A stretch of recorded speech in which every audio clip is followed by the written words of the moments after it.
look out. Here come former SportsCenter anchor Bob Stevens, esteemed basketball coach Rich Basirico, and Hall of Fame sports writer Curry Kirkpatrick. And someone's going under the bus.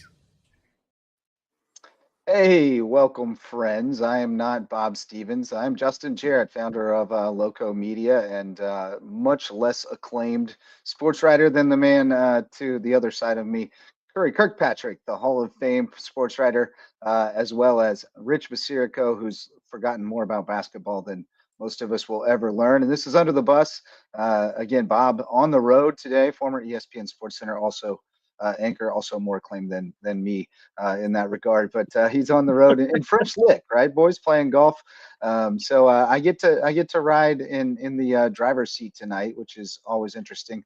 It's really fun for me to get to jump in and cosplay one of you from time to time, and I get to be a little different personality depending on whose chair I'm sitting in. But I guess I have to be the straight man as much as possible tonight. So I'll tell you about Hudson's Seafood House on the docks, presenting sponsor of Under the Bus, and for me, the most iconic restaurant on Hilton Head Island. You can't really say you know Hilton Head if you haven't been to Hudson's. That's right. Guys? That's the spot. That's for sure. It's not behind any gates. It's not, it's not hard to find. You can just walk right down there and get you some fresh oysters that they grew themselves right out in the what is it, the Intracoastal Waterway out there, the Skull Creek. So great place, Hudson Seafood House on the docks. But we got a lot of stuff to talk about tonight, despite it being kind of the dog days for sports, the dark days when the only thing that's really active among the main sports is baseball. But we all love baseball, so we don't complain about that.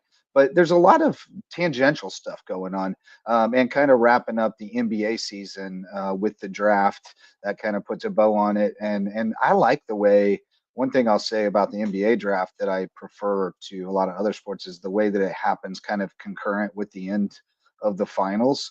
And so like you roll right into kind of, okay, these guys had these holes. This is who they picked up. It's kind of easier to process as a fan a little bit. With that said, there's been so much trade activity in the last few days. I have no idea who plays for whom anymore. So I know you guys were watching the NBA draft a lot more closely than I was. So tell me, some of your takeaways from the draft and who goes under the bus for sure.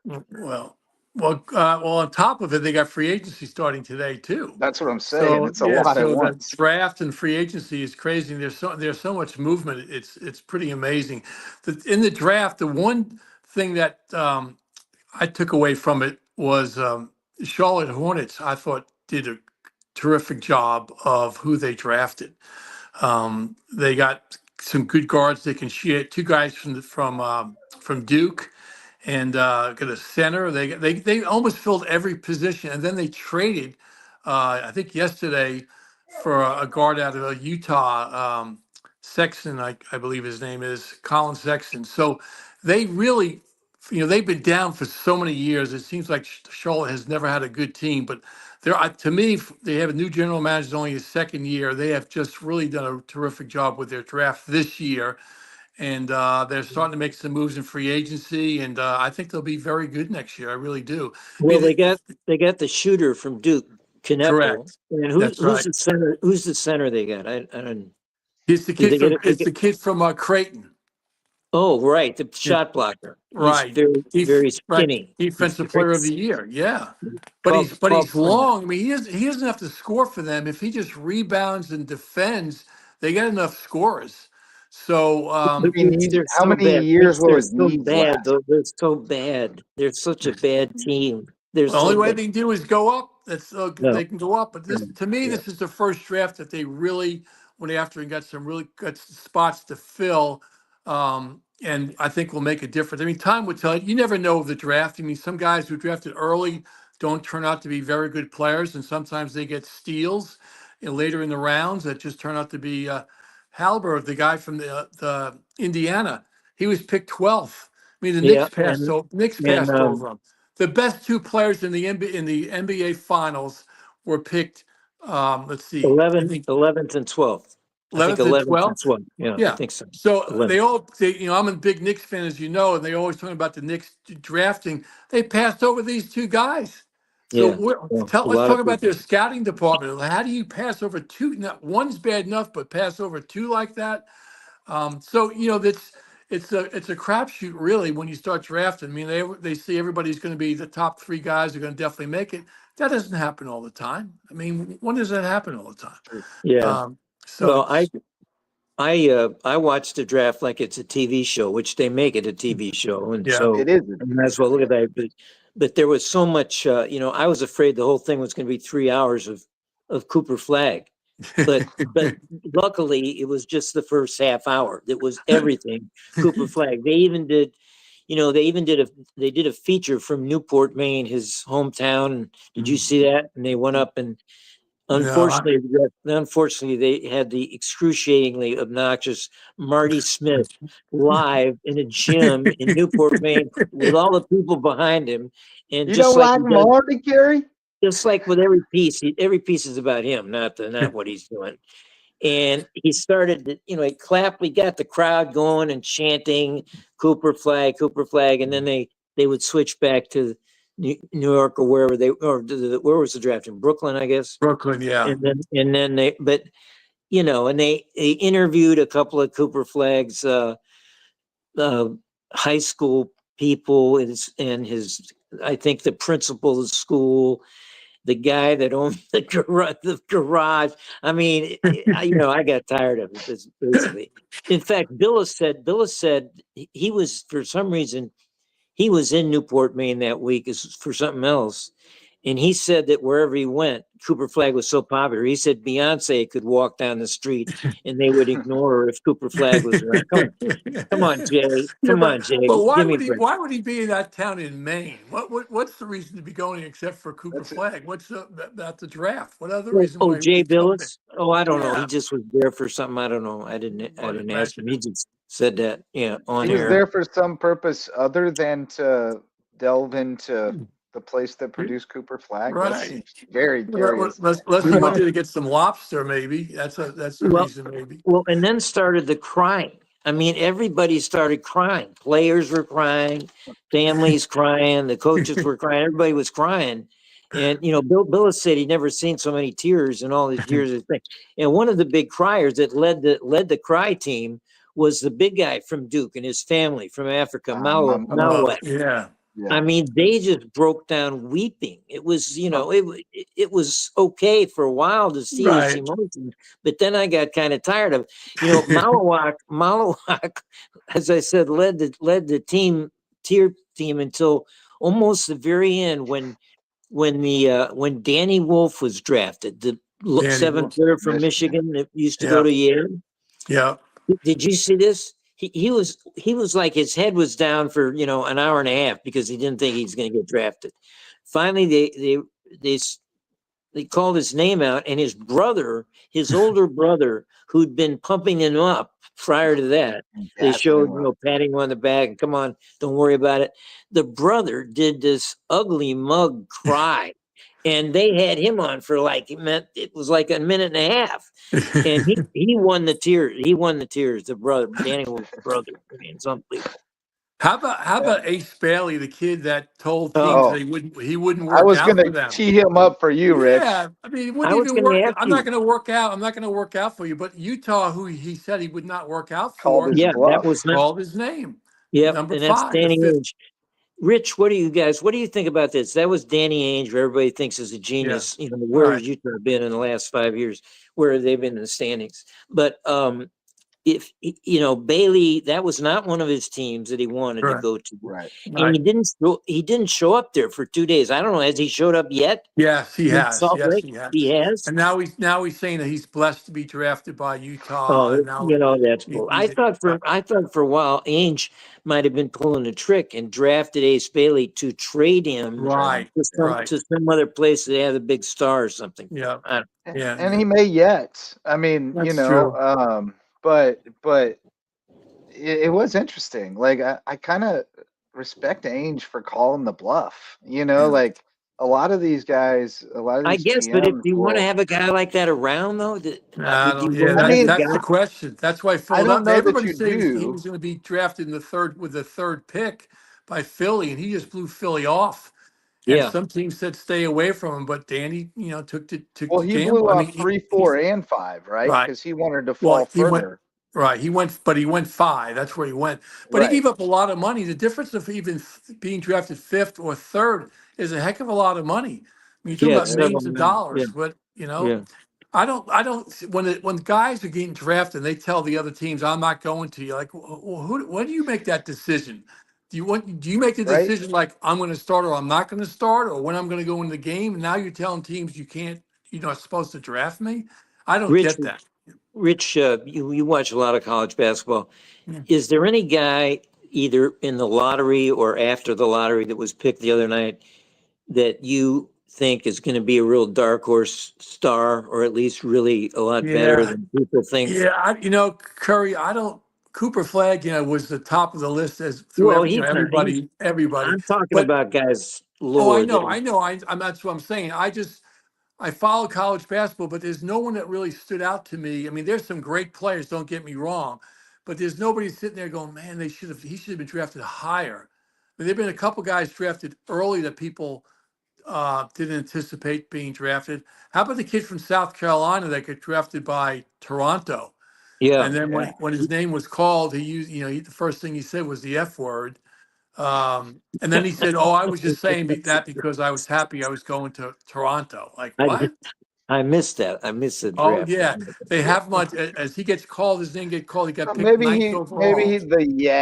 traveled Uh, trailed off at the end. yeah, I don't But know about you that know one. Yeah. who I wonder about, and nobody even talked about him before the draft as being a high guy, is the kid from Auburn, John Broome, the center from Yeah, Auburn, he who got was, picked like he was like 7th, player of 6th. the year all year with Right, Flag. He and right. Flag, and Yeah. tremendous amount of publicity led Auburn's up. And I wonder, is he too slow? Do you I think for the think NBA so. game? I do. I Is that think why he's he too was slow. drafted? And he's undersized. He's 6'9". You say, well, how can he be undersized? But in the NBA, you're talking about 7-footers right and left in the Well, post.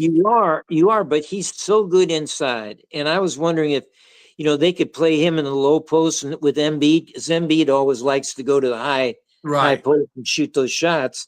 I Yeah. wonder if they're thinking that Broome can play inside for us. Oh, And without a doubt. I mean, he has because to he play has, inside. He's got to play from block to block. He can't play in the perimeter. There's no way. He's got to. yeah, When we watched him play in the NCAA playoffs, he was from block to block. yeah, Occasionally went to the yeah. free throw line, but he's a block Well, to block guy.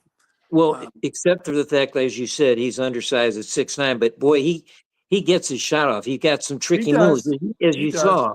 And that would let Embiid, who always doesn't even want to be Yeah, inside, that's go where true. he wants to Yeah, be. play a high-low That's game. yeah, That's what yeah, I'm sure. That's why Philly drafted him. I'm sure that's why they did. So yeah. we'll see what happens. But I think he's a little bit slow-footed for the NBA. And then he's going Well, up against guys 7-7-1 and so forth. early on, you guys got to remember this. The draft was stopped in its tracks when Ron Harper was picked number 2. And when the camera went on his mom, Maria Harper, oh my goodness, what a smoke show.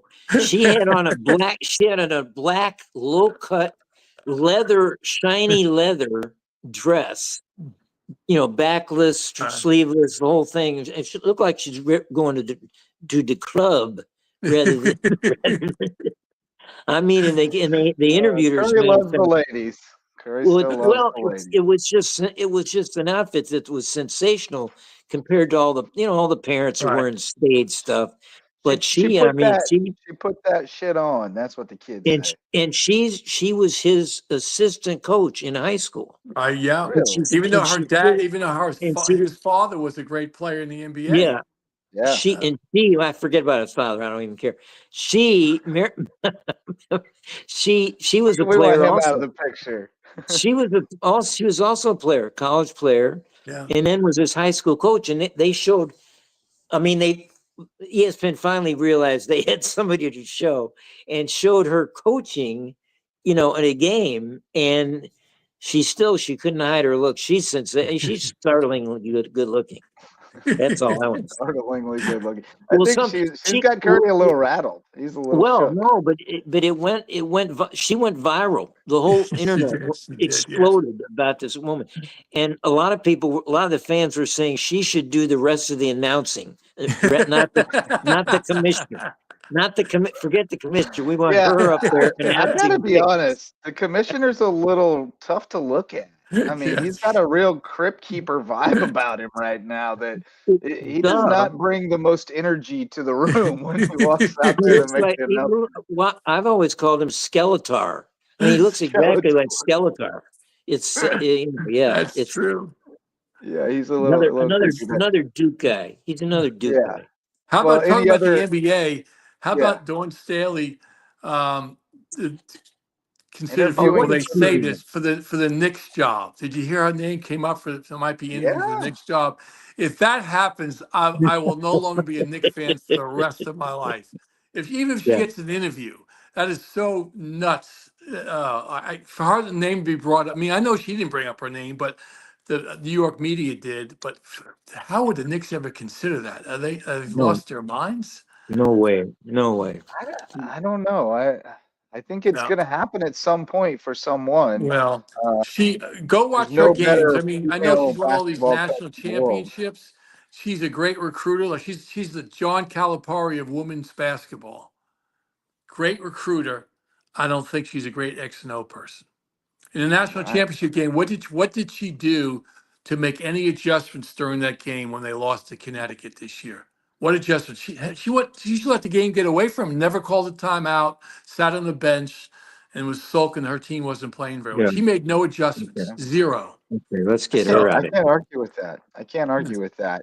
But it's somebody's going to take that leap at some point, and Well, it's going to be you might be right. I interesting just to hope see it's how not it the goes. Knicks. Well, mean, and it's not going to be her. You know, It's not gonna be her. historically, the first one was Whoopi Goldberg in the movie Eddie. And she coached the Knicks. So, you know, there is precedent here. But any other quick NBA notes before we go to a let break? me ask you about this. You know, LeBron just opted in 1 Oh, year for yeah. the Lakers, and everybody is saying because the agent's language, it sounds like, you know, he's ready to go somewhere else if he wants to. But I thought one of the funny things is, you know, the Lakers need a center. Yeah. So, and this guy, remember DeAndre Ayton, who's with Mhm. Portland. Remember, he Just was wait. great at Yes. Arizona. He won the NBA at Phoenix. He kind of, you know, been a blah, and they traded him to Portland. Now Portland got rid of him, and he's going to be a free agent. And Kendrick Perkins on ESPN one day, this past few days, I'm watching. The first day, he says, this guy, he said, my sources say Ayton's gone down in people's ratings because he's a bad guy. He's a bad teammate. He's a cancer on the team. He went crazy against Throw him under the bus. He's a terrible teammate, and that's why nobody wants him. The next day, when the Lakers look like they're going to take Ayton, Perkins says, he's the guy that can be their center. He's the guy they should draft. I don't get it. Wait a minute. Well, Okay. all right. I'll wait till later on. So we when you throw got a to feed last the thing to throw 24-hour somebody beast under the every bus. day, you got to come up with something to say. You might not have any convictions behind it, but what was that, Rich? I'll wait to at the end of the show when I throw my man under the bus. Has to All deal right, with LeBron. We'll do LeBron usually gets reserved for the end. He and That's right. A few other repeat offenders or repeat victims. But we'll take a quick break. Our guy Worldwide Wes Kerr will get us into a break, and we'll be back with more talking baseball and a little soccer. U.S. men's national team in the Gold Cup coming up on Under the Bus, presented by Hudson's Seafood House on the Docks.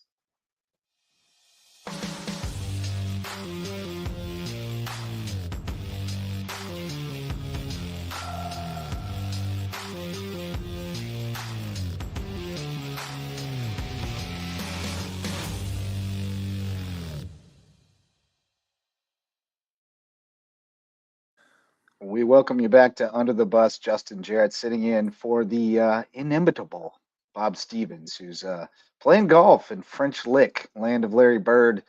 He'll be back with us next week, I think. But it's hard to keep up with y'all's schedules. Y'all are on the move all It's the time, and then summertime. It's I've been summertime. traveling a lot lately too. So we're fortunate to hook up tonight for another episode of Under the Bus, and talking a little baseball. Rich, you got to some games recently, right? You I got up did. to I went see to the Bronx Bombers. Cincinnati.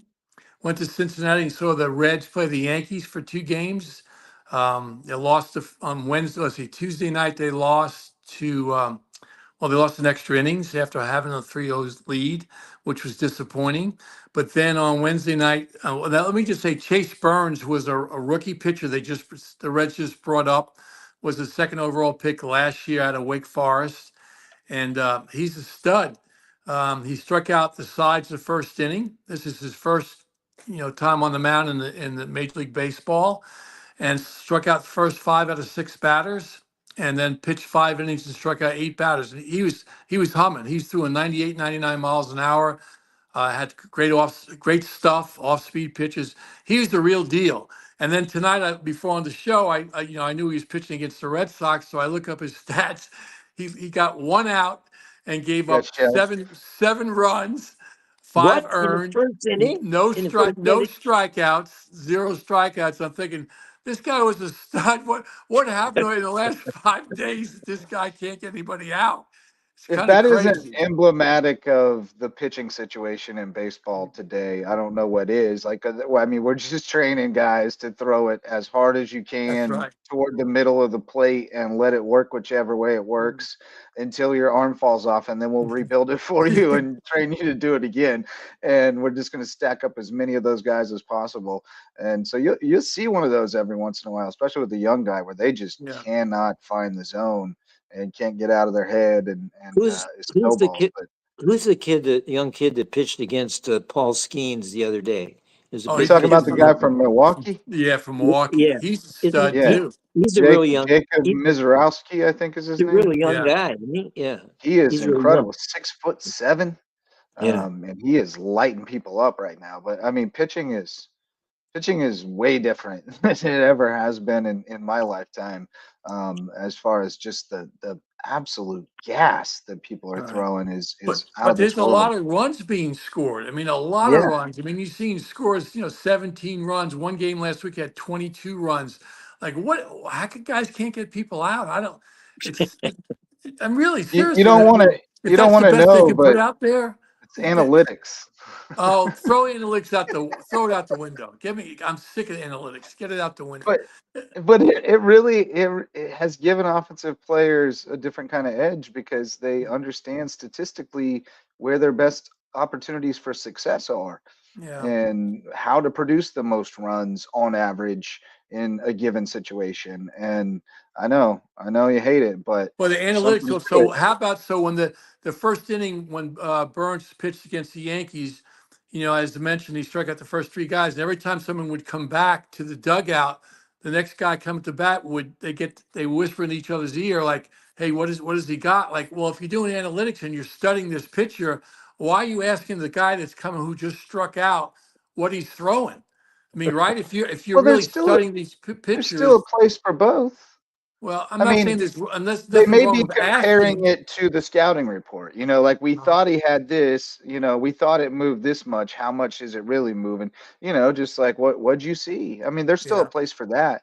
But I Well, think, there is, but they're I just think employing Justin, people I to think they process all the data. overthink. I think they Oh overthink. yeah. You got to get in a batter's box and Well, just here's the hit him. thing about data or analytics. You still have to implement it in the right way. Just having access to data doesn't mean Right. you can do Correct. anything with it. You have to know how to process it and which buttons to push and see what makes sense.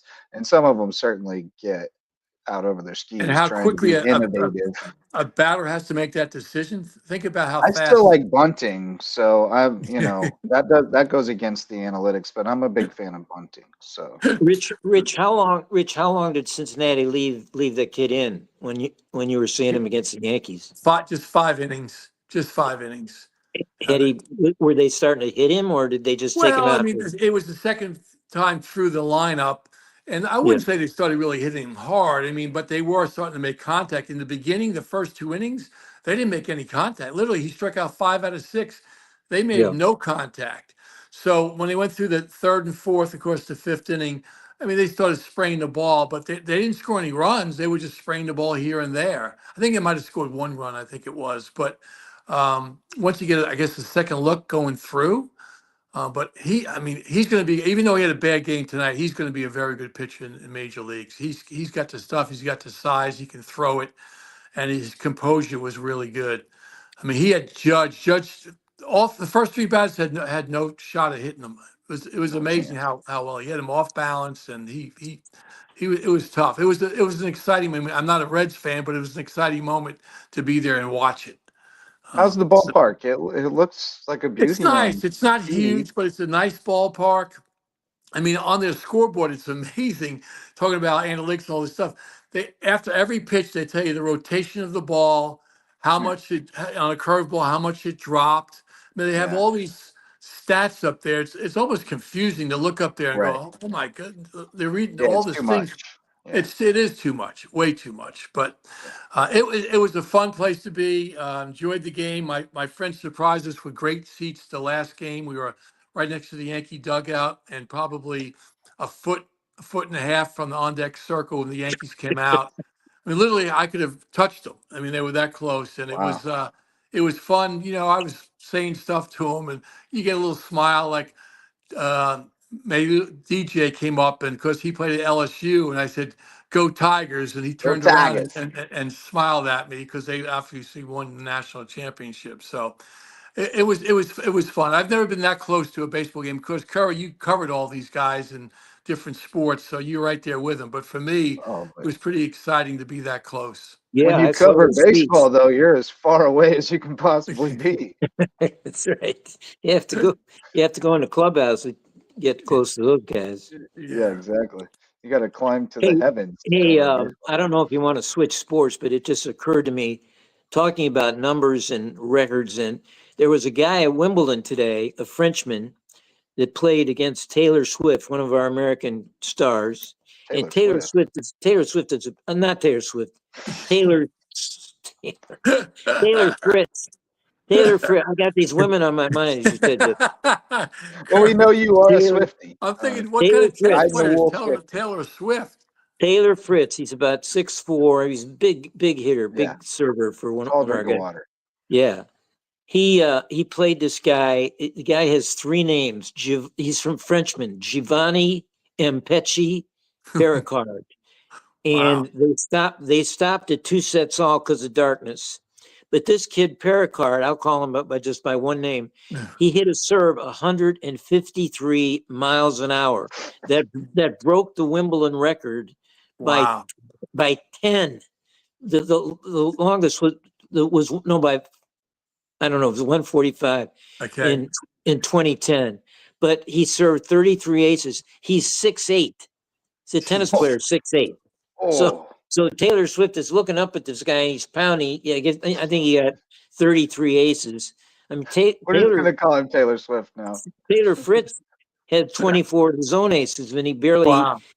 he lost the first 2 sets and won the next 2. But this guy is unbelievable. I mean, his speed So on they, his. Were so they they'll able to return resume. that? The one that was 153, was he able to return it? I wasn't I watching. can't Oh, okay. imagine. When All did right. they resume? Tomorrow morning, probably. Well, early. In There the wee hours? were a couple other matches called off. Yeah. Wow, I I'd mean, like to see that. stop. 153 is I mean, crazy. there was some controversy about Wimbledon just before it even started about Alcaraz and Sinner. Alcaraz was seeded number 1, and everybody said, well, "Why is that? He's beaten Sinner the last 5 times, and Sinner was 2." But I think Wimbledon goes by the ATP rankings, of course, which is ranked earlier in the year and haven't been up to date. So Alcaraz got the one, and Alcaraz today. He was Struggled. really taken, against a 38-year-old Fabio Fognini, one of the great names in tennis. 38 years old. This is his last Wimbledon. He announced that he was retiring, so he almost takes Alcaraz out. He played a great 4 sets, and then Alcaraz really came on in the 5th to win it. But meanwhile, Sinner Sinner fired his physio and his trainer right before, like a few days ago, right before Wimbledon. Just How got come? rid of his whole Serious? crew. Yeah. So no, people don't know what's going on with him. It's weird. Curious. He lost his only warm up match. He lost in Halle in Rotterdam to a Bublik, the Russian, but he doesn't have his physio guy and his trainer anymore. I don't know if he's hired any new guys or what. He said this is no big deal, but I think it Doesn't is a Curry, big deal. doesn't it happen a lot in tennis where they just kind of get fed up with their trainer or coach or whatever and just say, Well, I'm done? well, at that high level with the top 10, I don't think they do it that often. I think they might do it after 3 or 4 or 5 years, yeah. It'd But have I to be don't think something pretty significant, I would think, to make that change right before a that's major, right in the so I would thick of Grand Slam season. That's a strange move, right? I think so. Meanwhile, But don't, Very. How about the women? Coco Gauff and Sabalina, who played the French Open, and afterwards Sabalina had some bad words about Coco. Remember, right. she said, "I only lost because I missed shots." Yeah. She didn't Uh-huh. play. She didn't play one. Yeah. So they've apparently Wimbledon staged this. That they came to center court and did this dance. The two of them that went viral on TikTok. And so Wimbledon, it was like they were trying to say everything's okay with our two best women players. They're not, they're not upset. It's all that Nothing stuff to is see done. here. Yeah, nothing to see. But I'm not sure because, as a matter of fact, tennis needs rivalries, and especially Yes. rivalries that are, vicious, that you don't Yes. like each other. Yeah. And Yeah. these wouldn't it be great if these women were tearing each other's hairs out? I mean, we'd love that. We'd love I that. mean, that's But when it's always been the best. The time, I mean, yeah, you covered the best times when it was McEnroe and Connors and yeah. Honors, all yeah. those guys going at it, and then Well, and when Chrissy and Martina. Chris and Oh, Martina are good friends now, but they weren't back then. When they played each no. other, they weren't. Nah. Well, and And they're you liked one or the other too, and of course we all sided with Chrissy because we were being fed anti-Soviet propaganda all the time in every form of media. So we could never side with Martina, yeah, as a but matter of yeah, it fact, was one of our male players, another guy, Francis Tiafoe, you know him. yeah. He came out about this quote feud between Coco and Sabalenka. He said, it wouldn't be too bad if they went at each other. He said, it's Yeah. kind of cool. It would be kind of cool if they kind of didn't like each other. I mean, every sport needs a little bit of WWE in it, Yeah, like just a couple of characters who kind of juice it up a notch. And, yeah, Well, certainly you have that in other sports. There's a lot of guys in the NBA and the NFL and Major League Baseball and certainly the NHL who don't like each other. In hockey, they'll literally just drop gloves and go, which is oh, great. sure, yeah. yeah, But but yeah, back in the I'd like a day, little more, go some ahead. I'm smack sorry. talk in tennis. Yeah, well, with Curry, when you covered him, when McEnroe and Connors, I mean, we watched because of that, because they went Yeah. after each other and McEnroe yelling at the umpire and everything else. That was entertainment for us. It Yeah. Well, and wasn't even just the Agassi and tennis. Sampras and Courier Oh, and all those guys. Boris Becker and all Right. those guys. Stan Smith had a bunch of, I mean, that's one of the nicest guys on the planet. And he had a bunch of people he couldn't stand between the Yeah. lines, Yeah. So Well, I long I for, used to write about it, and I used to write about it and interview these guys. And yeah. just one incident. I know we're getting off this, but McEnroe and Agassi, when Agassi was a young kid, they played the Davis Cup team, and they played in Argentina. And McEnroe was, ultimate bad boy. And then here came Agassi, and Agassi and McEnroe did not like each other. No. So one match, Agassi's out on the court, and an Argentina guy serves the ball, and Agassi caught the ball in his hand, caught his serve, just to embarrass the guy. McEnroe. Well, the Oh, Argentine fans went crazy. I mean, they were throwing the pillows, the seats, and I thought they were going to come down and have a riot. It was a huge incident in tennis. And so afterwards, I went in the locker room and I'm talking to McEnroe about what Agassi just did, and he said, "Can you believe this a-hole? I mean, people think I'm bad. People think I'm bad." He said, "Look at this guy." McEnroe has certainly Catching, matured over the catching the guys years. through. Yeah. Yeah, he's matured a good bit. But all right, well, we'll take a quick break, and then we will talk soccer after the break, as well as golf and whatever else applies to whomever you guys plan to throw under the bus here on Under the Bus, presented by Hudson's Seafood House on the Docks.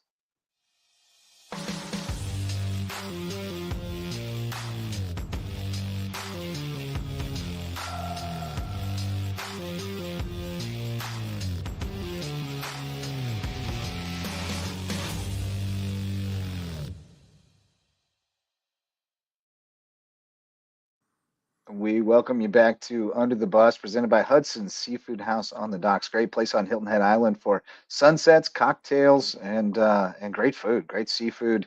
I'm told that the po' boy Andrew style is the way to go if you want to do it the best way. So check it out, Hudson's Seafood House on the Docks. Justin Jarrett, along with Curry Kirkpatrick and Rich Basirico. And Curry, I know you were a soccer player in your day. Come from that soccer hotbed of St. Louis, but you were not checked in last night to the Gold Cup, where the U.S. was trying to avoid a rash of upsets. Guatemala took out Canada, Honduras took out somebody, so it's Honduras and Mexico on the other side of the bracket, and the U.S. was nearly victim too against the Ticos. Costa Rica gave one up early on a penalty, battled back to take a 2-1 lead, then gave one up late. And then this is where I'm going to throw somebody under the bus.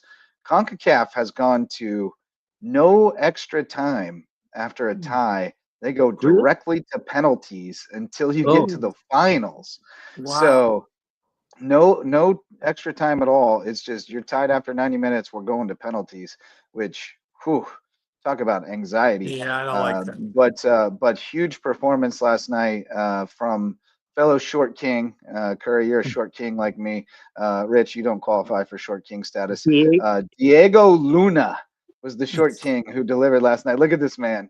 Oh, he's already my favorite. I saw him play in another game, not last night, but I saw him play previously. He's terrific to watch. He's phenomenal. He's 5'3". He's incredible. He delivered. He scored a goal last night. Maybe he scored one. It looks like he wants to fight everybody. He always looks like he wants to fight everybody. But you might be surprised to know, I just watched a video with him getting a tattoo, one of his many, and talking about going to therapy every week and how about his tattoos. No, he goes to therapy every week to unpack all of his stuff so he can be clear-headed when he takes the field to play football, to play soccer. But he's an animal. I haven't gotten that interested in the Gold Cup. Isn't this our third team or something? Or because of that was one of the other things that I was going to kind of bag on is I thought these things meant something, right? Like we don't play that many events as a nation. Shouldn't the Gold Cup mean something where our best player shouldn't be opting out of this? Our good players are not playing, right?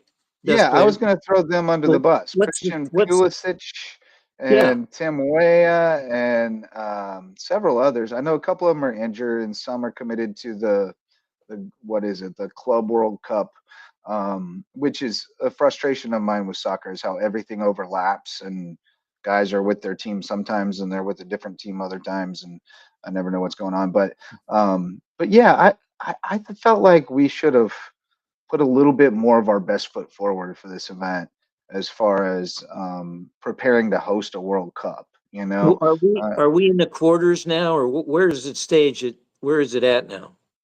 The Gold Cup, or is it over? So we just won the quarters. So now we face Guatemala in the semis, I believe, Wednesday. Yeah. Okay. I taped a soccer game the other day and found out it was Miami. Inter Miami against Paris Saint-Germain.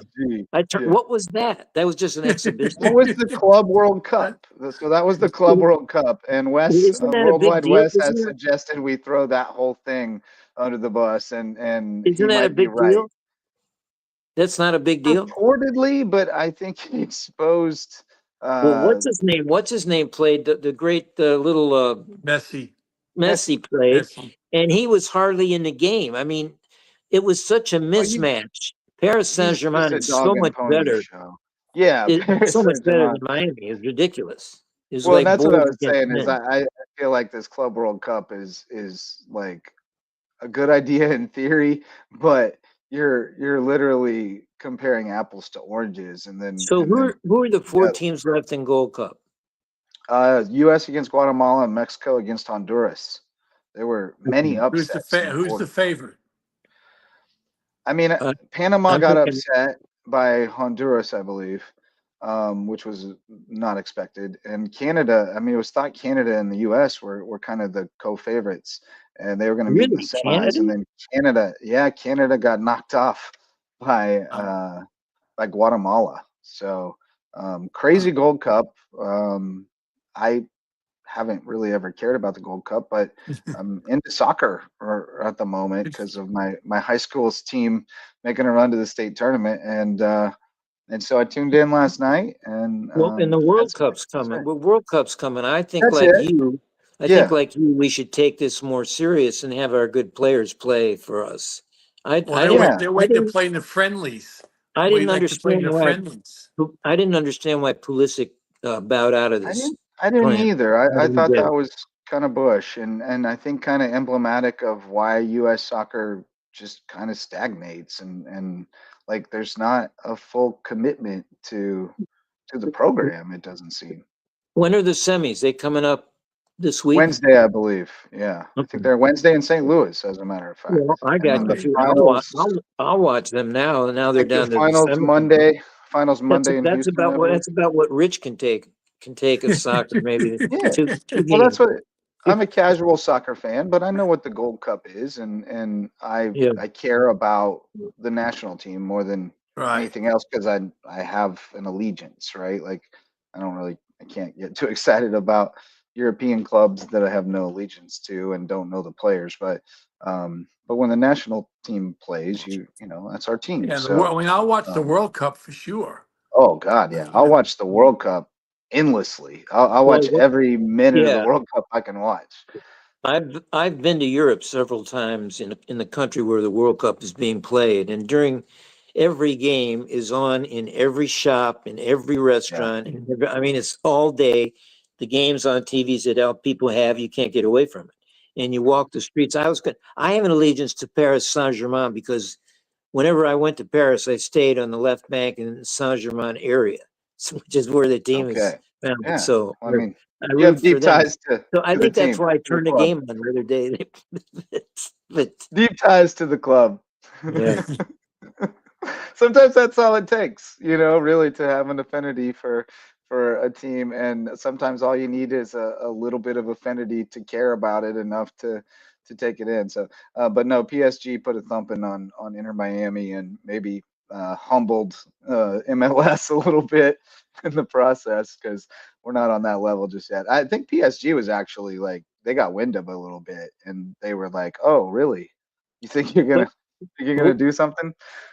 how many goals did they end up with? When I turned it off when they I were don't know. 4, They had 4 they in had no 4 time, at right? halftime. Yeah, they had Yeah, 4 at That's a half. lot.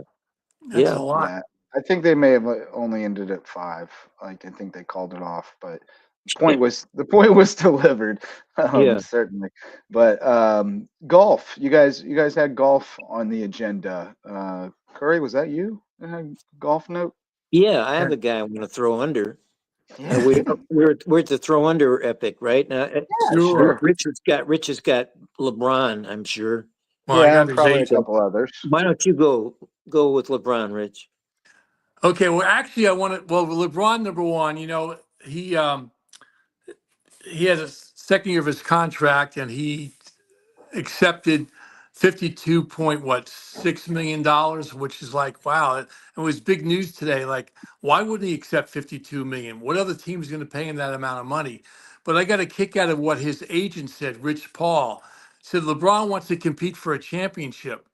Well, isn't that like every player in the NBA wants to do? I mean, he made it sound like this is something intriguing that he wants to compete for a championship.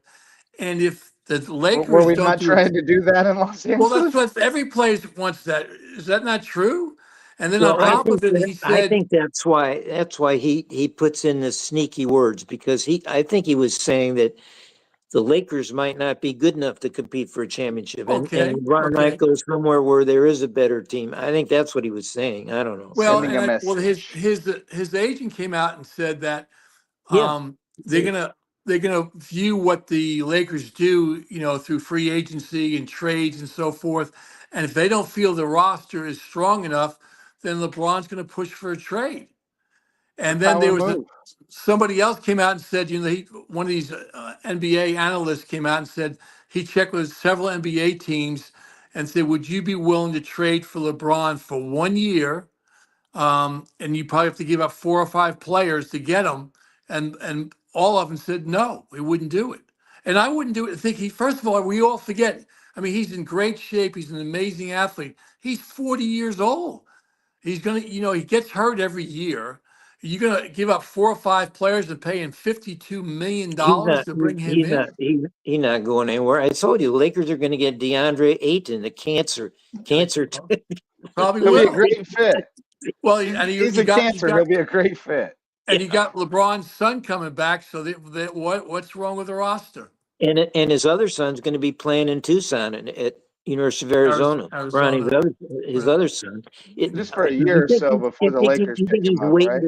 You think he's waiting to play with that kid too? No. Now hold on. Does LeBron want to play with his son, or does LeBron want to play for a championship? Because I'm not sure. Yeah, LeBron wants to play for $52 million. That's what he wants to play for. $52 million. I mean, there's no people say, well, he might not come back. He's coming back. You're going to put $52 million on the table to play 1 year of basketball. I would do that on crutches for $52 million, right? Yeah. You got to be kidding me. But for him to sit there and go, well, I'm going to ask for a trade if you don't make our roster better. I mean, everybody in the NBA could do that. They could all say, I'm not going to come back to this team because I don't like our roster. And everybody wants to compete for. If you don't want to compete for a championship, you shouldn't be playing in the NBA. That's your main goal, is to compete for a championship. But which is not really any different than what Ace Bailey tried to do in Utah. True. I mean, that's true. Andrew, that's exactly right. You're trying to hold the team hostage and force your hand. We could go across town and throw the Clippers under the bus too, because they just signed James Harden to an $81.5 million deal for 2 years. Seems like a terrible waste of money. Yeah. And how about the Knicks? The Knicks stand back, and so far anyway, they haven't done a thing. Everybody's talking about in the New York papers. Well, they don't have a coach. Make and do this and that. They haven't done a darn thing. I think they think they're good enough to win the East because of the injuries to Tatum at Boston and Halliburton. Correct, but they're not good enough to win it. That's a fool's bargain, though. And so what if you win the East if you get swept in the finals? To what end? They got to have a coach, though. I mean, it's hard to really know which direction you're going with your personnel if you don't have a coach. Curry, who you got to throw under the bus? Well, I was going to get away from all the money and go. Speaking, go to golf. The U.S. Senior Men's Open. Big event on the senior tour. Patrick Harrington wins the thing on Sunday, wins by 1 stroke. He played with Stuart Sink for 4 days, which is really unusual. But the real commotion turned up on Friday when Harrington hit his drive into these trees, just smoked it way out of the fairway into the trees. And everybody's looking for the ball, the players, the caddies, the crowds everybody's looking for the ball. Except Roger Maltby, the NBC announcer. He's over there. He's not looking for the ball. He's describing what's happening because that's his job. He's working for. So Harrington apparently initially was upset at Maltby for not looking for his ball. I mean, he's got 30 other people looking for ball, and he's upset at this guy. And they had words about this. This turned into a real thing. And Maltby's a fussy Irishman. Maltby tried to explain to him, look, my producer just called me my earphone just as this, when you went in the trees and said, look, give us a play-by-play, what's happening. And so I couldn't go in the trees because I didn't know I have reception in there. He was trying to explain that to Patrick Harrington, and apparently it didn't go over at all. They had words there. Then the next day, NBC guy tried to look into Harrington's bag tell the announcer what club he's going to use. And the caddy got into it with another NBC guy. The caddy told him to go piss off. You're not doing it. I mean, this is great stuff. But I think, for Harrington to be angry that Roger Maltby's a former golfer. And of course, the tradition in golf is when you lose a ball, everybody goes looking for it. You don't stand around looking at the people who are looking for the ball, which is what Maltby did. But that guy's getting paid to stand and tell what's going on. And like you said, there's a whole, like, this is not like your Sunday round with your buddies. Like there's TV cameras on it, and there's a whole operations team that's looking for the ball, and course officials and rules officials. And no, I don't know. Patrick's always been a kind of cantankerous type. Yeah, he's on the edge guy. He's on the edge. Well, he's Irish. He's Irish, and he's won. He's won. That's his second Senior Open. He won 3 majors. I mean, the guy was a really terrific player. But Maltby told somebody afterward that he wished he wanted to say, he wanted to really get into it, but he's like on the air. And then when he was off the air, but he wanted to say to Harrington, look, NBC pays me this, NBC pays me that. I don't think you pay me anything. So, so I'm not here to serve you, brother. I'm doing my job. Yeah. Well, and then that opens up a whole other can of worms. Now, are the journalists there covering the event obligated to help the players find the balls? Yeah. Like, I don't think so. No. I've never helped them look for one before, and I don't intend to. But by the way, that's the worst thing about being a bad golfer. I think is what I hated to go look for balls. I had to go look for balls, lost balls. I hated it. It's just, and I've played with some guys that if they hit it, if they can't see, they don't even care. Look for it. They don't. That's me. I just move on. Well, and that's me if I got enough balls in my bag, but those things are expensive. So, depends how well I prepared before my round. Did I only bring 3? Then we're going to go looking for that thing. Well, you got to pick up some practice balls, Justin. Pick up some practice balls. If it's a narrow fairway, use your practice balls. I haven't played in a good while. But yes, I know the strategy of playing the old ball off the tee over water. You don't want to put your pearly white Pro V1 on the tee when we're standing in front of the water hazard. But no, Patty, cantankerous soul. I was rooting for Stewart Cink, 2-time Heritage champ. Good guy in my experiences with him. Really good guy. So, well, gentlemen, anything else? Anyone else to throw under the bus? I think that's it. All right. Well, I guess that'll do it. I suppose Bob will be back next week, but if anybody happens to head out of town, I'll be here to fill in for you. Thanks so much to Wes Kerr for running the controls tonight. Thank you, Rich Pacheco and Curry Kirkpatrick. Worldwide Wes. And we'll see you real soon. Thanks for tuning in to watch. Thanks to Hudson Seafood House on the Docks for the support. Until next time, this is Under the Bus on the Loco Media Network. Thanks. Under the Bus is a production of the Loco Media Network and is filmed on the Hilton Head Island campus of the University of South Carolina, Beaufort. The executive producer is Justin Jarrett, with assistance from Trey Ramsey, Mahogany Hickman, and Adam Carroll.